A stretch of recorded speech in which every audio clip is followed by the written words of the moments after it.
Ketika Bahlila Dahlia, Menteri SDM membuka wacana tentang pemberian lahan tambang bekas Adaro atau Arutmin kepada Muhammadiyah, kita patut bertanya, siapa yang sebenarnya diuntungkan? Apakah ini langkah jitu untuk memberdayakan organisasi keagamaan ataukah sekadar upaya untuk melanggengkan kekuasaan segelintir elit agama di atas penderitaan masyarakat adat yang tanahnya terus dikeruk?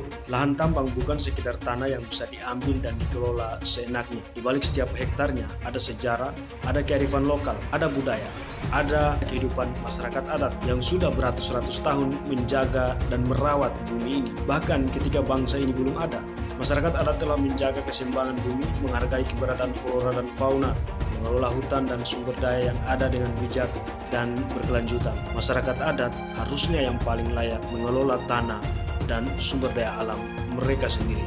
Ketika lahan ini diserahkan ke tangan korporasi atau bahkan organisasi besar seperti Muhammadiyah dan NU, ada yang perlu kita soroti, di mana peran masyarakat adat. Apakah suara mereka didengar dalam proses ini? Ataukah mereka hanya menjadi korban yang terpinggirkan dari kebijakan yang menguntungkan elit?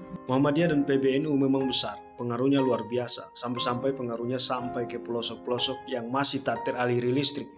Tapi sebesar apapun mereka, jangan lupa bahwa kekayaan yang mereka kelola berasal dari tanah yang seringkali tak berwajah.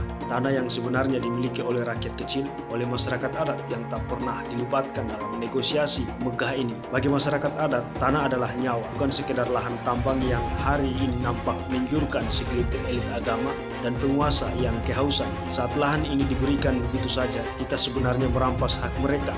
Mereka hampir tak mendapat kepastian dan keadilan atas tanah mereka sendiri. Pemerintah harusnya lebih bijak. Pemberian IUP kepada organisasi besar memang menggurkan secara politik, tapi efek domino bagi masyarakat adat harus diperhitungkan. Jika hanya berfokus pada keuntungan ekonomi tanpa mempertimbangkan dampak sosial dan lingkungan, kita sebenarnya sedang menggali kubur kita sendiri. Perusakan lingkungan, konflik lahan, dan hilangnya kearifan lokal adalah bom waktu yang bisa meledak kapan saja. Dan mari kita jujur, seberapa sering masyarakat adat benar-benar diuntungkan dari proyek-proyek tambang besar? Lebih sering, mereka justru menjadi penonton di tanah mereka sendiri.